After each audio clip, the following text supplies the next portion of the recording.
Hello students, मैं अंजलि पयाल स्वागत करती हूँ आपका आईसीटी वर्चुअल क्लासरूम देहरादून से। कैसे हैं आप सब लोग? उम्मीद करती हूँ आप सब लोग अच्छे होंगे और अपनी लाइफ में बहुत बेहतर कुछ कर रहे होंगे। आज हम बात कर रहे हैं क्लास 9th के साइंस की, और जैसा कि आप लोग जानते हैं चैप्टर 4 आप लोगों का यहाँ पर चल रहा है।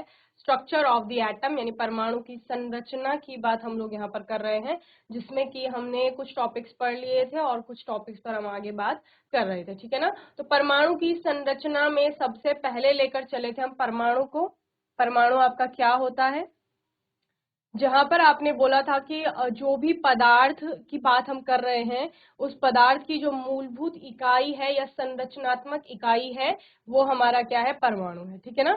इसके अतिरिक्त परमाणु को जब डाल्टन ने बोला कि परमाणु आपका एक अविभाज्य सूक्ष्मतम कण है, लेकिन फर्दर स्टडीज में और एक्सपेरिमेंट जितने भी हुए उनमें ये सिद्ध हो गया कि परमाणु सूक्ष्मतम और अविभाज्य नहीं है। इसके और भी सब एटॉमिक यानी अवपरमाणुक कण होते हैं, जिनमें से मुख्य रूप से 3 अवपरमाणुक कणों की बात यहाँ पर हुई थी, आपका इलेक्ट्रॉन, प्रोटॉन एंड न्यूट्रॉन। ठीक है ना?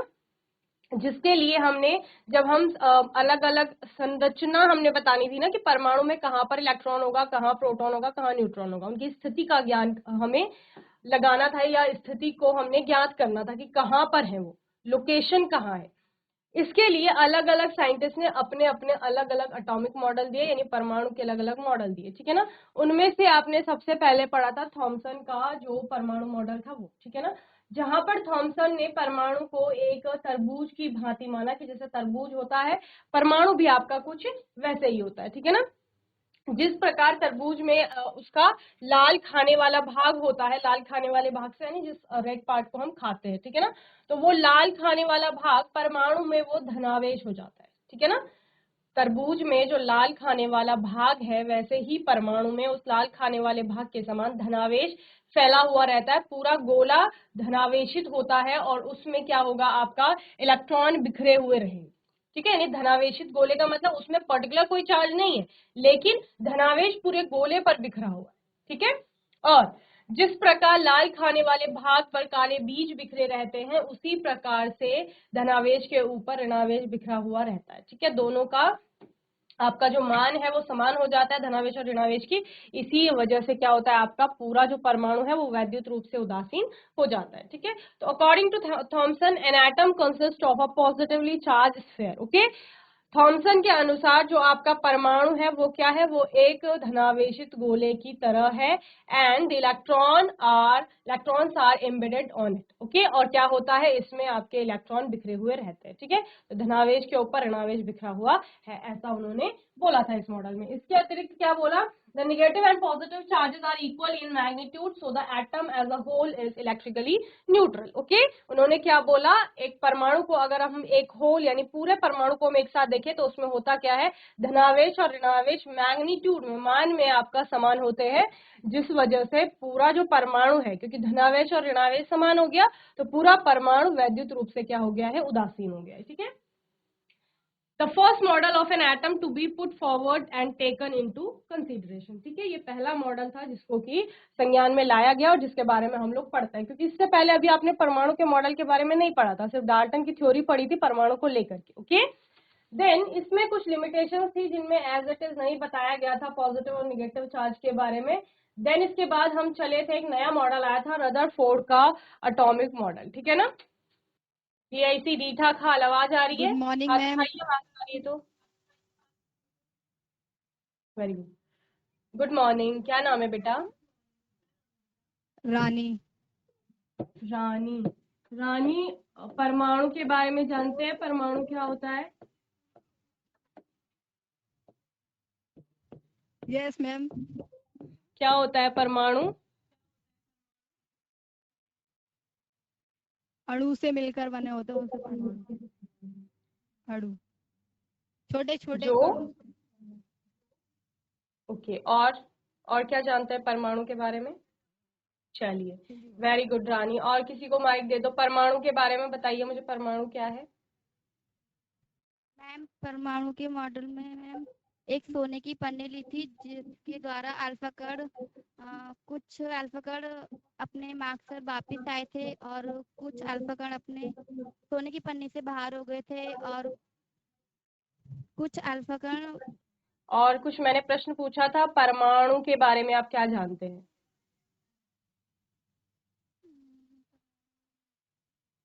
मैम छोटे छोटे कणों से मिलकर बने होते हैं परमाणु। चलिए, क्या नाम है बेटा आपका? मैम पिंकी।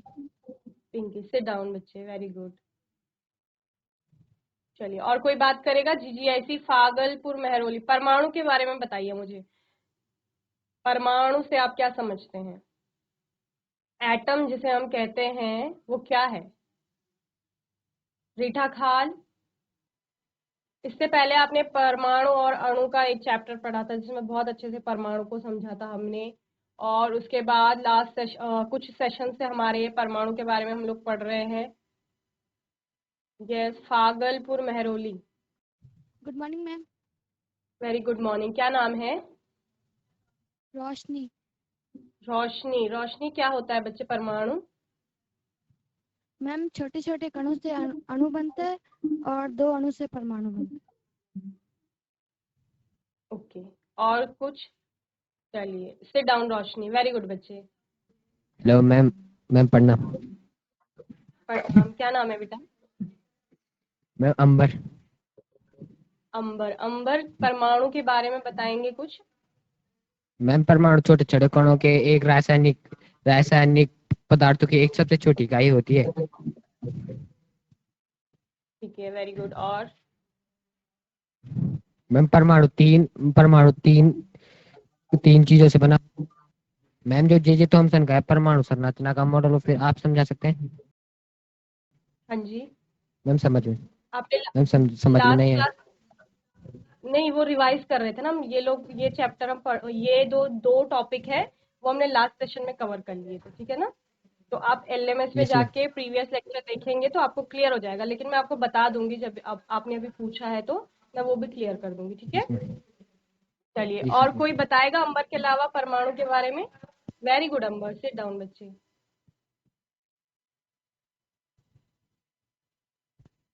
चलिए, तो सबसे पहले परमाणु को समझ लो। जैसे परमाणु को अंबर ने बोला, ध्यान से सुनेंगे सभी, फागलपुर मेहरौली रीठा खाल उदमांडा।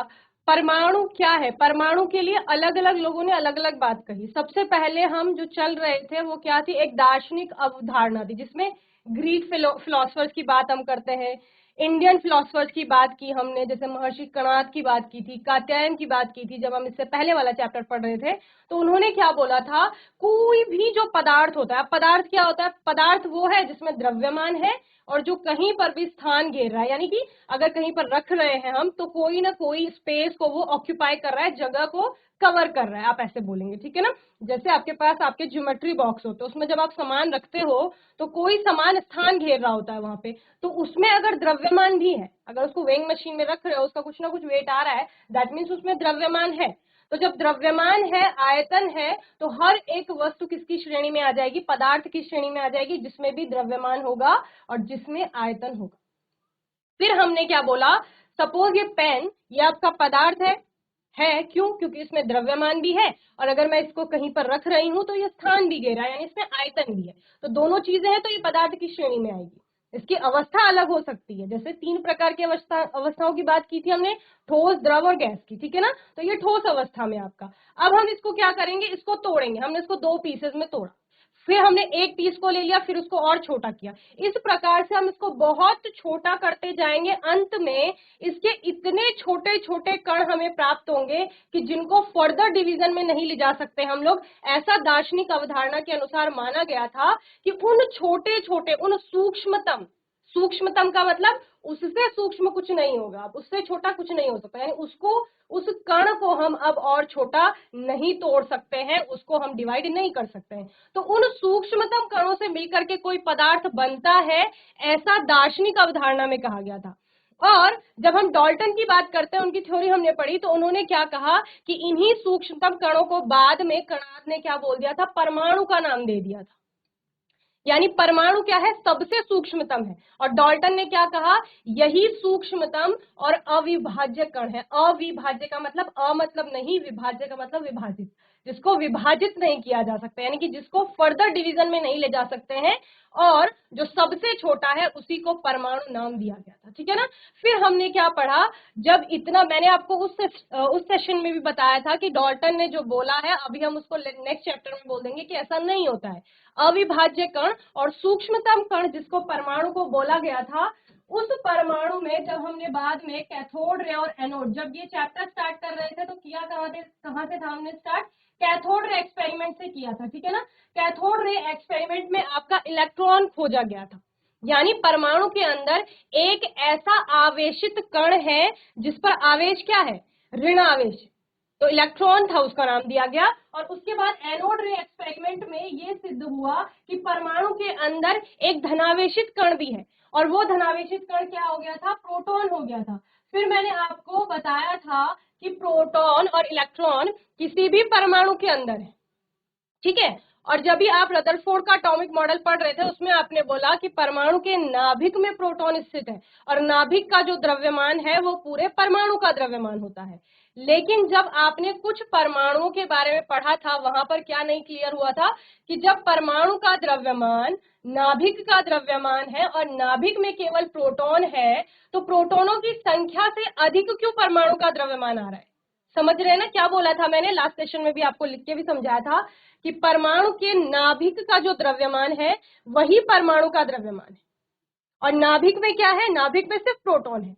तो होना क्या चाहिए था, जितनी प्रोटॉनों की संख्या है वो उसके पूरे परमाणु का द्रव्यमान होना चाहिए था, पर ऐसा नहीं हो रहा है। जो नाभिक में प्रोटॉनों की संख्या है वो कम है और परमाणु का द्रव्यमान ज्यादा हो रहा है, यानी इस कम में कुछ और ऐड किया जा रहा था जिससे वो परमाणु के द्रव्यमान के बराबर हो जाए। तो यानी नाभिक के अंदर कोई और कण भी है वहां पर, और वो कौन से कण थे, वो न्यूट्रॉन थे, जो कि कैसे थे, न्यूट्रल थे, जिन पर किसी भी प्रकार का आवेश नहीं होता है। तो फिर बाद में स्टडी हुई, फिर चैडविक ने क्या बताया था कि वहां पर न्यूट्रॉन नाभिक में स्थित होते हैं, कि कैसे हैं, आवेशित, यानी कि आपका किसी भी प्रकार का आवेश न रखने वाले ऐसे कण है। ओके, तो इस तरह से हमने इलेक्ट्रॉन और प्रोटॉन और न्यूट्रॉन, इन तीनों की बात की थी। ये तीन मेन सब एटॉमिक पार्टिकल्स हैं जिनको लेकर हम चल रहे थे, और सबसे पहले मॉडल की बात की थी थॉमसन के परमाणु मॉडल की। अब परमाणु का मॉडल था क्या, जब परमाणु में इलेक्ट्रॉन है, प्रोटॉन है और न्यूट्रॉन है। क्या क्या है,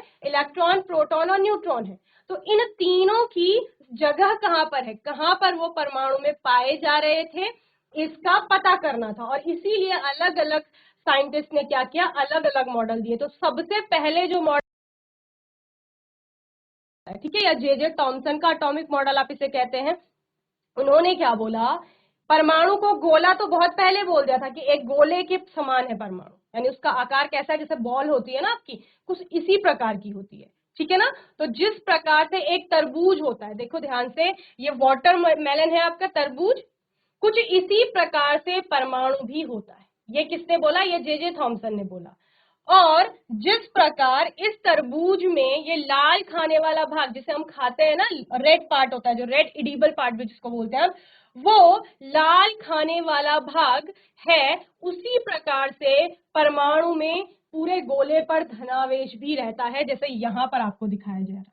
ठीक है, ये गोला है, इस गोले में क्या दिखाया गया है, ये धनावेश दिखाया गया है। ठीक है, और उस धनावेश में, ये धनावेश है पूरा, पूरे गोले पर धनावेश है, जो ये आपको येलो ऑरेंज कलर में दिख रहा है ये,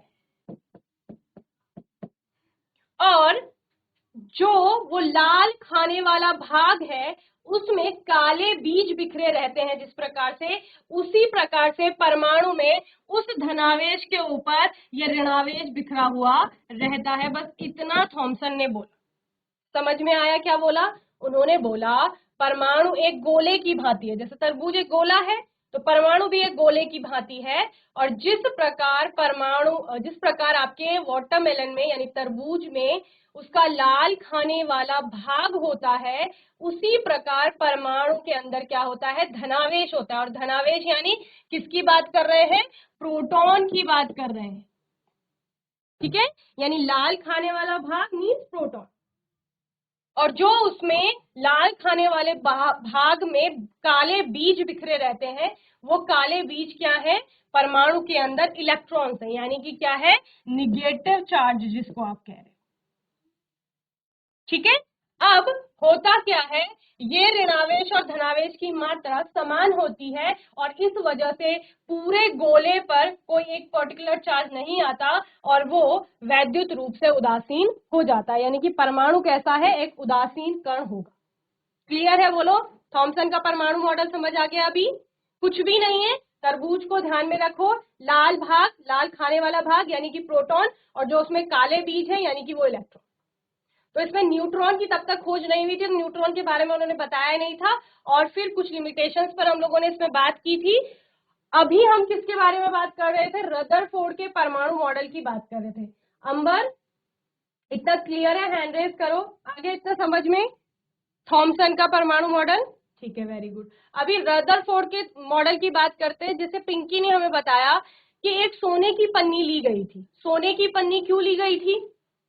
क्योंकि सोना आपका क्या होता है, अघात वर्ध्य। आप एक गुण पढ़ते थे जब आप धातुओं के बारे में पढ़ते थे, धातु अधातु की अलग अलग विशेषताएं पढ़ते थे, तो अघात वर्ध्यता का गुण धातुओं में पाया जाता है, यानी उनकी पतली पतली शीट बनाई जा सकती है। उनको प्रेशराइज करेंगे तो वो पतली चादर में उनका कन्वर्जन हो जाता है, ऐसा आप पढ़ते हैं धातुओं में। तो सोना मोस्ट मैलिएबल, मोस्ट डक्टाइल, यानी सबसे अधिक तन्य और सबसे अधिक आघात वर्ध्य धातुओं की श्रेणी में आता था, तो इसीलिए इसको लिया गया। फिर आपने क्या देखा, हमें जानना क्या है, हमें जानना है परमाणु के अंदर इलेक्ट्रॉन प्रोटॉन कहां पर है, न्यूट्रॉन कहां पर है, समझ रहे हैं ना। तो वो पदार्थ क्या है, वो पदार्थ सोना लिया गया, और पदार्थ के अंदर क्या होगा, परमाणु होगा।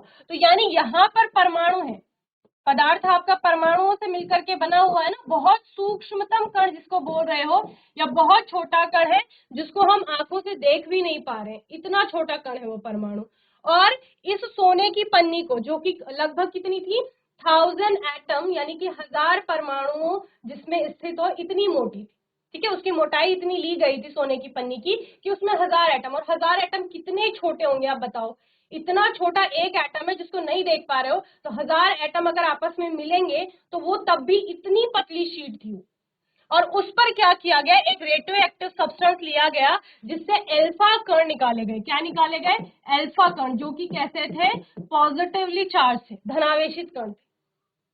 सिंपल सी बात यह है कि सोने की पन्नी रदरफोर्ड के द्वारा ली गई थी और उस सोने की पन्नी पर अल्फा कणों की बमबारी की गई थी। ठीक है, जब अल्फा कण सोने की पन्नी पर गिरे तब उन्होंने क्या क्या देखा। जैसे पिंकी ने हमें बताया कि बहुत सारे कण ऐसे थे जो सोने की पन्नी को पार करके चले गए। ये जो रेड कलर के एरो दिख रहे हैं आपको, ये आपको बता रहे हैं कि ज्यादातर अल्फा कण क्या हो गए, सोने की पन्नी से बाहर चले गए। अब अल्फा कण ऐसे तो दिखाई नहीं दे रहे थे, तो उन्होंने एक फ्लोरेसेंट स्क्रीन यहाँ लगा दी, जो कि क्या करती है, उस पर जब भी अल्फा कण पड़ेगा तो वो चमक उत्पन्न करेगी। ठीक है, तो यहाँ यहाँ यहाँ सभी जगह चमक उत्पन्न हो रही होगी, तो उससे क्या समझ आता है कि अल्फा कण इसको पार करके निकले। और उसके बाद उन्होंने क्या देखा कि जब इतनी ज्यादा संख्या में अल्फा कण डाले गए तो उनमें से कुछ कण ऐसे थे जो सोने की पन्नी से टकरा करके वापस आ गए। ठीक है, अब समझिए, ये परमाणु है आपका। ठीक है, इसमें तो बहुत सारे परमाणु थे, हम एक कोई परमाणु मान लेते हैं। इस परमाणु से ज्यादातर अल्फा पार्टिकल आपके एज इट इज निकल गए। ठीक है, और उन्होंने क्या बोला, कुछ कण ऐसे थे जो कि परमाणु से टकराए और एक छोटे एंगल पर आपके क्या हुए, डिफ्लेक्ट हुए। यानी कि ऐसे परमाणु आपका ऐसे अल्फा कण आया, यहाँ ये सोने की पन्नी हो गई, यानी पदार्थ है, इस पदार्थ के अंदर क्या होगा, परमाणु होंगे बहुत सारे, तो ये कुछ बहुत सारे तो ऐसे पार चले गए। ठीक है, सोने की पन्नी से टकरा करके कुछ अल्फा कण ऐसे आए और एक एंगल पर टकरा करके, एक यहाँ पर टकरा करके एक एंगल पे, छोटे एंगल पे छोटा कोण बनाते हुए और उस अपने मार्ग से विचलित हो गए। समझ रहे, विचलन का मतलब क्या है, मार्ग तो उनका सीधा था, मार्ग से वो भटक गए, दूसरी तरफ को चले गए। यानी सिंपल सी बात है, सोने की पन्नी से टकराए और टकरा करके कुछ कोण बनाते हुए विचलन उन्होंने दिखाया। कोई एक कण ऐसा था जो जिस मार्ग से गया सोने की पन्नी से टकरा करके उसी मार्ग से वापस आ गया। तो दो निष्कर्ष निकलते हैं। पहला कि ज्यादातर अधिकांश जो कण थे वो सोने की पन्नी को पार कर गए, बहुत कम कण ऐसे थे जो उससे टकराए और एक छोटे कोण पर विचलित। ठीक है, इन दोनों जो निष्कर्ष, इन दोनों प्रेक्षणों से उन्होंने क्या निष्कर्ष निकाला? उन्होंने निष्कर्ष निकाला कि जब ज्यादातर अल्फा कण पार कर रहे हैं, इसका मतलब क्या है? परमाणु में होगा खाली स्थान, यानी अधिकतर भाग जो है परमाणु का वो क्या है? खाली है। और ये अल्फा कण चूंकि आपका पॉजिटिवली चार्ज है, धनावेशित है, और जब ये परमाणु से टकरा रहा है, सोने की पन्नी से टकरा रहा है और टकरा करके विचलन दिखा रहा है मार्ग से, इसका मतलब परमाणु के अंदर धनावेश भी है। लेकिन क्योंकि बहुत सारे कणों में से कुछ ही कण विचलन दिखा रहे हैं, इसका अर्थ क्या है कि वो जो धनावेश है वो बहुत कम स्थान घेरे हुए है। तो वो धनावेश बहुत कम स्थान घेरे हुए था, और वो कहाँ होगा? वो परमाणु के होगा केंद्र में। ठीक है, जिसको कि उन्होंने क्या नाम दिया? नाभिक नाम दिया। तो इस तरह से ये पूरा रदरफोर्ड का मॉडल आपको बताता है। इसके अतिरिक्त उन्होंने क्या बोला कि उस नाभिक के बाहर कुछ कक्षक होंगी, कुछ कक्षाएं होंगी, और उन कक्षाओं में घूमता है इलेक्ट्रॉन। ठीक है ना? तो क्या क्या हो गया? पहली चीज, परमाणु का अधिकतर भाग खाली है। क्यों? क्योंकि अल्फा कण सोने की पन्नी को पार करके जा रहे हैं, तो खाली स्थान होगा, इसीलिए पार कर रहे हैं। दूसरा, क्योंकि कुछ अल्फा कण सोने की पन्नी से टकरा करके विचलन दिखा रहे हैं, इससे अर्थ है कि वहां पर धनावेश भी है, लेकिन वो कम स्थान घेरे हुए। ओके, इसके अलावा उन्होंने क्या निष्कर्ष निकाला कि जो आपका इलेक्ट्रॉन होता है परमाणु के अंदर, वो कक्षाओं में घूम रहा है नाभिक के चारों ओर, और नाभिक क्या है? नाभिक है परमाणु का केंद्र, जिसमें धनावेश है।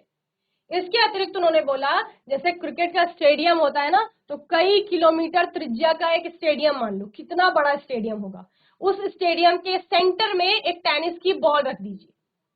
तो जिस प्रकार से वो उतने किलोमीटर त्रिज्या का स्टेडियम है, वो आपका पूरा परमाणु है, और जो टेनिस की बॉल है वो उसका केंद्र यानी कि नाभिक को बता रही है कि वो नाभिक है।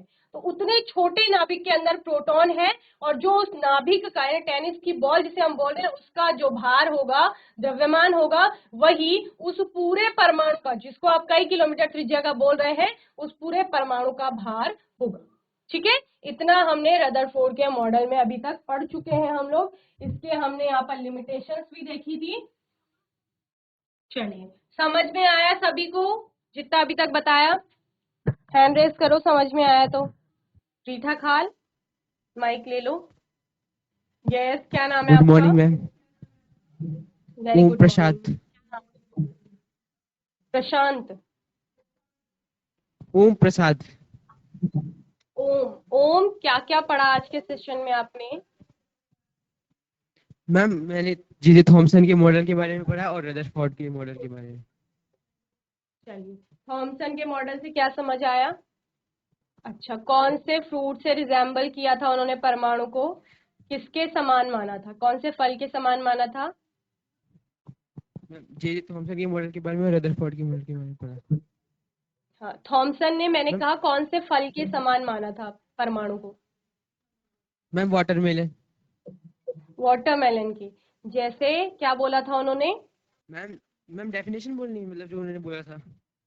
हाँ, जो उन्होंने एन बातें एटम बताई थी कंसिस्ट मॉडल ऑफ में वो।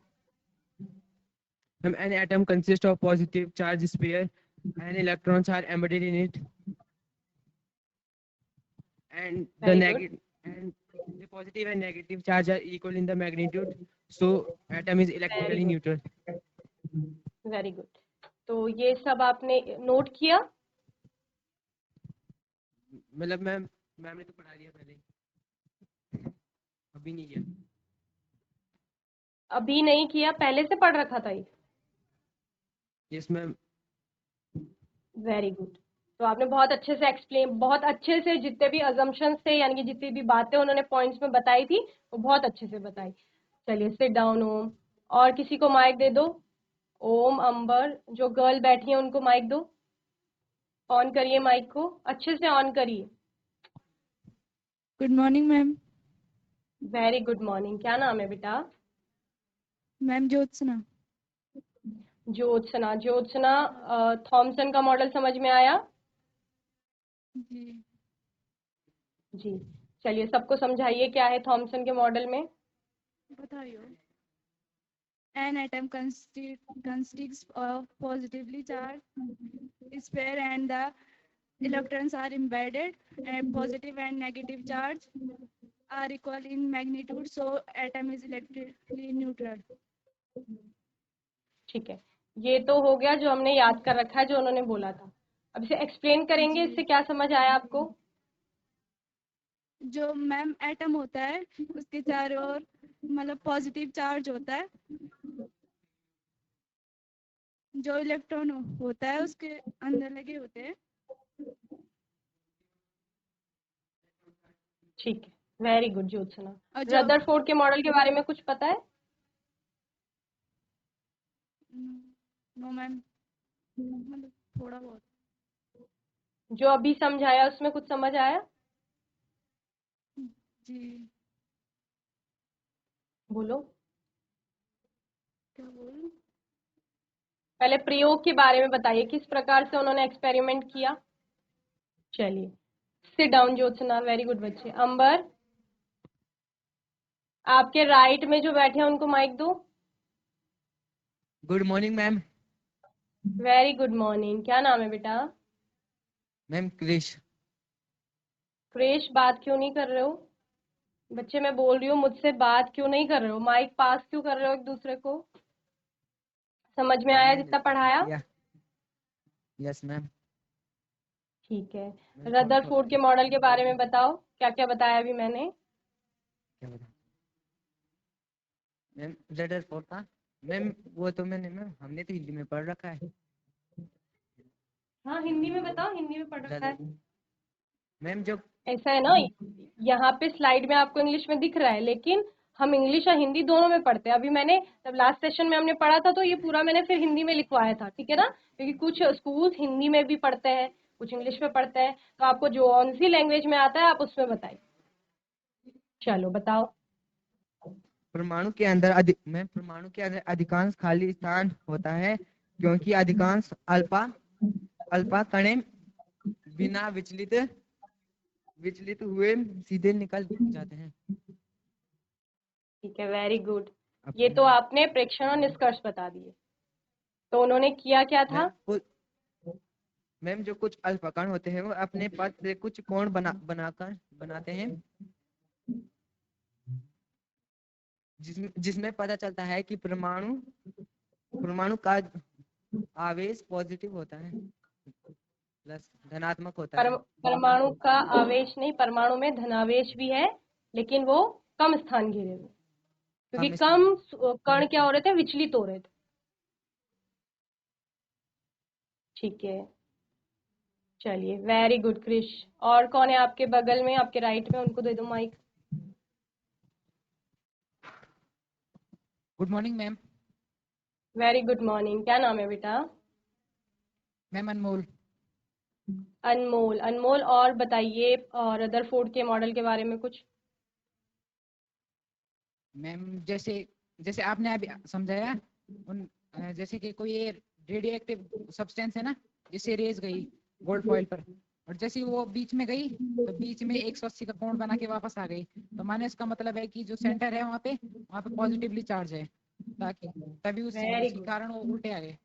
और थोड़ा उसके बगल में वो हल्का कोण बना के चले गए, माने उसके किनारे में भी थोड़ा बहुत है, और जैसे जो 80% तक की सारी रेज सामने से चली गई, माने आधे ज्यादा वो स्थान वेकेंट है, खाली है। वेरी गुड, बहुत अच्छे से अनमोल ने हमें एक्सप्लेन किया। वेरी गुड अनमोल, सिट डाउन। यानी सभी बच्चों को, जीआईसी रीठा काल के सभी बच्चों ने बहुत अच्छे से इस चैप्टर को पढ़ रखा है, सारे मॉडल्स को अच्छे से पढ़ रखा है। क्या क्या चीजें वहां से निकल कर आई? जीजीआईसी फागलपुर मेहरौली, माइक ले लो जल्दी से। अभी आप लोगों की बारी है, देखो जो उन्होंने बताया वो एक लाइन में मुझे बताओ, एक बारी में समझाइए पूरा। Phagalpur Mehrauli. Good morning ma'am. Good morning, क्या नाम है? सृष्टि। सृष्टि, चलिए सृष्टि बताइए, रदरफोर्ड मॉडल में क्या क्या देखने को मिलता है? पहले उन्होंने प्रयोग कैसे किया? उन्होंने सबसे पहले एक गोल्डन की एक फॉइल ली, चादर टाइप में एक पिन्नी, फिर उसके आसपास एक डिफ्लेक्शन स्क्रीन ली ताकि उन्हें पता चल सके कि जब अल्फा कण निकले तो उन्हें दिखाई दे जाए, मतलब उनको चमके। तो जब उन्होंने ये प्रयोग किया तो सबसे पहले बहुत सारे कण तो निकल गए पन्नी से बाहर, और उन्होंने कौन से दूसरी कण? बार देखा कि कुछ अल्फा कण, वेरी गुड। तो उन्होंने देखा कि कुछ अल्फा कण मतलब फॉइल से एक छोटा कोण बनाकर बाहर निकल रहे हैं, मतलब उनसे टकराकर एक छोटे कोण में अपने मार्ग से विचलित हो गए। ठीक है, वेरी गुड। अब इससे उन्होंने निष्कर्ष क्या निकाला, कौन बताएगा मुझे? वेरी गुड सृष्टि, बहुत अच्छे से आपने बताया। उन्होंने प्रयोग क्या किया? जो प्रयोग किया था उसमें देखने को जो मिला वो भी सृष्टि ने बताया कि कुछ अधिकांश निकल गए, कुछ टकरा करके वापिस आए। इससे उन्होंने निष्कर्ष क्या निकाला वो मुझे बताएंगे। सृष्टि के अलावा कोई और माइक लो। तो जो अनमोल ने बताया वही उसका निष्कर्ष था, ठीक है ना? ऑब्जर्वेशन में उन्होंने देखा कि ज्यादातर पार हो रहे हैं, कुछ टकरा रहे हैं, कुछ एक एंगल पे वापिस आ गए, ये सब ये ऑब्जर्वेशन जो वो ऑब्जर्व कर रहे थे, जो उनको दिखाई दे रहा था। लेकिन निष्कर्ष क्या था? निष्कर्ष वही था जो मॉडल में बताना था। निष्कर्ष जो अनमोल ने बताया, जो उन्होंने क्या कहा कि परमाणु का अधिकांश भाग खाली है और उसमें धनावेश है, लेकिन धनावेश जैसे थॉमसन ने बोला था कि पूरे गोले पर है, ऐसा नहीं है, क्योंकि ज्यादातर पार्ट आपका खाली है। और धनावेश क्योंकि बहुत कम कण ऐसे थे जो मार्ग से विचलन दिखा रहे हैं, और एक कण ऐसा है कि जो 180 डिग्री पे वापस आ रहा है। इसका मतलब इतने कणों में से जब कुछ ही कण उससे टकराए हैं तो वो धनावेश बहुत कम स्थान घेरे हुए, ठीक है ना? और वो एक जगह पर है, जो जगह क्या है? उस पूरे परमाणु के केंद्र में है, और वो केंद्र को उन्होंने क्या नाम दिया? नाभिक नाम दिया था। ऐसा पूरा आप रदरफोर्ड के मॉडल में पढ़ते हैं। इसके अतिरिक्त जो इलेक्ट्रॉन है वो बाहर कक्षाओं में घूम रहे हैं, और मैंने ये मॉडल आपको बहुत अच्छे से एक्सप्लेन भी किया लास्ट सेशन में। आप एलएमएस पे जाके वीडियो देख लेंगे, कमियां बता दी गई हैं। आने वाले सेशन में हम नेक्स्ट एटॉमिक मॉडल बोहर का जो परमाणु मॉडल है उस पर बात करेंगे, उसको होमवर्क में पढ़ के आएंगे, ठीक है ना? आज के सेशन में जीजीआईसी फागलपुर मेहरौली के बच्चों ने बहुत अच्छे से आंसर किया। पिंकी, रोशनी, सृष्टि, कुछ और गर्ल्स ने बहुत अच्छे से आंसर किया, और सभी बच्चों ने अच्छे से क्लास अटेंड की। साथ ही जीआईसी रीठा काल से ओम, अंबर, कृष, अनमोल और ज्योत्सना ने बहुत अच्छे से आंसर किया। सभी बच्चों ने अच्छे से क्लास अटेंड की, और इसी तरह से पढ़ाई करते रहनी है। जो टॉपिक आते हैं उनको और अच्छे से पढ़ना है, जो नहीं आते हैं उनको पूछ लेना है। और बाकी कोई भी डाउट होगा, क्वेश्चन होगा, तो आने वाले सेशन में आप लोग पूछ लेंगे। और तब तक के लिए आईसीटी वर्चुअल क्लासरूम से जुड़ने के लिए धन्यवाद।